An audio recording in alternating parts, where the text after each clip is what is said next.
नमस्कार साथियों, आप देख रहे हैं केशव सिंह वॉइस। जो भी नए हैं वो चैनल को सब्सक्राइब करें, बेल आइकॉन को क्लिक करें ताकि वो वीडियो आप तक पहुंच सके। आज हम बात कर रहे हैं कि दिल्ली में जो राजनीति का जो पारा चढ़ा हुआ है, दिल्ली में इस समय गर्मी बहुत है, राजनीति बहुत अपने उफान पर है, गर्मी अपने उफान पर है, दोनों ही दलों में, सभी दलों में। कल 22 मार्च को एक पोस्टर वॉर हुआ और उस पोस्टर वॉर के इसमें कई लोगों को गिरफ्तार भी किया गया। वजह बहुत ही बचकानी वजह थी दी गई। अब वो पोस्टर वॉर वो था क्या? आप एक एक करके उन पोस्टरों को देखें और समझने की कोशिश करें कि ये पोस्टर वॉर क्या है, फिर हम बात करते हैं। ये है राजनीतिक प्रतिद्वंदी ने पोस्टर लगाया, मोदी हटाओ देश बचाओ। ये एक पोस्टर हो गया। ये दूसरा पोस्टर, मोदी जी हमारे बच्चों को बख्श दो, ऐसा कुछ था ये तीसरा पोस्टर, मोदी हटाओ देश बचाओ, मोदी हटाओ देश बचाओ। इस तरह का इस तरह की जो ये चल रही थी। अब देखने वाली बात तो ये है कि कैसे राजनीति में ये स्तर आ गया है। 2014 को भी याद करिए, लेकिन उसके पहले हम आपको बात करें कि जब ये पोस्टर लगा तो पुलिस ने फिर से स्वतः संज्ञान लेते हुए सारे पोस्टर्स को हटा दिए और उन लोगों को अरेस्ट कर लिया गया जो पोस्टर लगा रहे थे। और ये कहा गया कि इन पोस्टर में प्रिंटिंग प्रेस के लोगों का नाम नहीं है।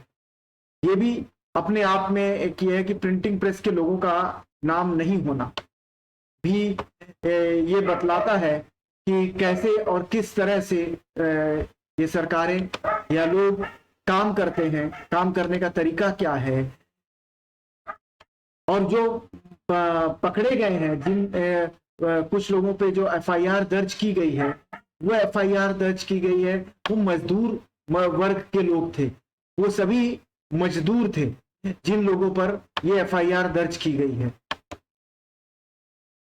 ये देख लीजिए, ये एक फोटो है, ये भी है कि मोदी हमारे बच्चों को की वैक्सीन, ये इस तरह की ये लगी हुई थी।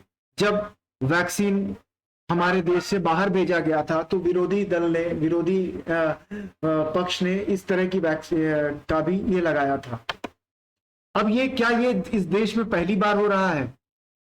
हम मोदी जी या ये कहते हैं कि बीजेपी या हमारे देश के प्रधानमंत्री कहते हैं कि हमारी 56 इंच का सीना है। तो क्या ये 56 इंच का सीना 56 सेंटीमीटर के पोस्टर को बर्दाश्त नहीं कर सका? मान लीजिए अगर किसी ने ये लगाया तो इससे क्या छवि बिगड़ती थी? ये क्या हो रहा था जो आपने उन लोगों को अरेस्ट कर लिया जो लोग ये पोस्टर लगा रहे थे? हम सवाल ये उठाना चाहते हैं इसके माध्यम से कि 2014 के उस दौर को याद करिए जब मोदी जी भ्रष्टाचार खत्म करने 15 लाख रुपया लोगों के खाते में डालेंगे और 30 रुपए लीटर पेट्रोल की बात कर रहे थे 2014 में। आपको ये तो पोस्टर याद ही होगा। इस तरह के पोस्टर्स, ये तो एक पोस्टर मिला है, कांग्रेस मुक्त भारत, कांग्रेस हटाओ देश बचाओ। फिर कुछ पोस्टर्स में यह था कि मनमोहन सिंह, सोनिया गांधी के फोटो लगे थे कि कांग्रेस हटाओ देश बचाओ। तब तो वो लोगों ने कुछ इस तरह की कार्रवाई नहीं की। तो कहने का मतलब यह है कि सहिष्णुता, टॉलरेंस, ये टॉलरेंस लेवल खत्म हो चुका है आज के राजनीति में, आज के परिप्रेक्ष्य में और आज के नेताओं में। सत्ता पक्ष को अपने खिलाफ किसी भी प्रकार का बात और वो चीजें सुन ही नहीं सकते कि जो उनकी आलोचना करे, वो किसी भी बातों को वो सुन नहीं सकते। और ना ही वो समझने की स्थिति में है, क्योंकि जब सत्ता का अहंकार जब चढ़ता है तो यही होता है, समझ में नहीं कुछ आता। तो तब तो यही लोग ऐसे पोस्टर्स लगाते थे और तब ये कहते थे अगर उस समय जो सत्ता पक्ष में था अगर वो यही कार्रवाई अगर कर देता तो क्या होता। लेकिन मैंने इसके पहले के भी वीडियोस में कहा है कि बहुत से प्रधानमंत्री, सारे प्रधानमंत्री नेहरू जी से लेकर नरेंद्र मोदी के बीच में हुए हैं, उनमें टॉलरेंस लेवल था, सहिष्णुता थी उनके अंदर। जो चीजों को अगर मान लीजिए कोई उनकी आलोचना अगर कर रहा है तो उस आलोचना से वो घबराते नहीं थे, कभी वो घबराए नहीं। लेकिन आज आलोचना से लोग इतने घबराए हुए हैं कि वो आपको सुन ही नहीं सकते, वो आपको सुनने की स्थिति में ही नहीं है। तो आप हम क्या कहें।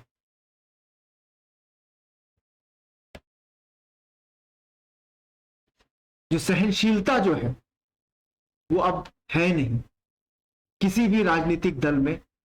मैं अभी विपक्ष की बात नहीं करूंगा, क्योंकि विपक्ष के पास न सत्ता है, तो सत्ता अगर अब नहीं होगा तो अहंकार भी नहीं होगा। लेकिन जब कभी ये सत्ता में थे तब इस तरह की बातें हुई हैं, ऐसे वाकयात हुए हैं, लेकिन सत्ता ने इस तरह की दुर्भावना नहीं दिखाई। आप कहते हैं कि आपने बहुत काम किया है, तो आप इन पोस्टर से डर कैसे गए? ऐसे छोटे और छुटभैया पोस्टर से आप डरे कैसे? क्यों डर गए? क्या डर आपको सता रहा था कि मोदी हटाओ देश बचाओ? ये खास व्यक्ति, मैं फिर कहता हूं कि जो ये इसका मतलब एक साफ जाता है, मतलब साफ है कि पार्टी से कोई ये नहीं कर रहा है बैर, यहां पे व्यक्ति विशेष की बात है। बीजेपी जो पहले की, इसके ऊपर मैं फिर कभी विस्तार में बात करूंगा कि बीजेपी जो पहले एक समूह की पार्टी थी, आज वो व्यक्ति विशेष की पार्टी हो गई। इस बात को आप चाहे माने या ना माने, एक व्यक्ति केंद्रित हो गई। और यहीं पर जब इस तरह की बातें जब होती हैं तो वो चाहे समाजवादी पार्टी हो, चाहे आम आदमी पार्टी हो, चाहे अन्य कोई भी दल हो, जो छोटे तृणमूल कांग्रेस हो, ये सभी व्यक्ति, एक व्यक्ति पार्टी फिलहाल, क्योंकि इनमें सेकेंड लाइन कोई है नहीं। उसी तरह से आज बीजेपी जो है एक ही व्यक्ति के इर्द गिर्द घूम रही है और उसी के इशारे पे नाच रही है। तो आज जो भी कार्रवाई हुई है वो कार्रवाई निंदनीय है, हर तरह से निंदनीय है, हर प्रकार से निंदनीय है, जिसे मैं पूरी तरह से मैं इसका घोर निंदा करता हूं। और हर वो व्यक्ति को करना चाहिए जो लोकतंत्र में विश्वास रखता है। ये कोई आज पहली बार ऐसी बात नहीं हुई। नरेंद्र मोदी ने खुद ऐसा किया है जब वो सत्ता में नहीं थे, तब तो सत्ता पक्ष ने उनके खिलाफ इस तरह का कोई एक्शन नहीं लिया। तो फिर इन्हें इतना क्या डर सता रहा है, ये आप भी समझिए। ये वीडियो आप सभी के लिए था, छोटी सी ही थी, समझने वाली बात थी कि तब क्या था और आज क्या है। यही फर्क हुआ है हमारे डेमोक्रेसी में, हमारे लोकतंत्र में। धन्यवाद।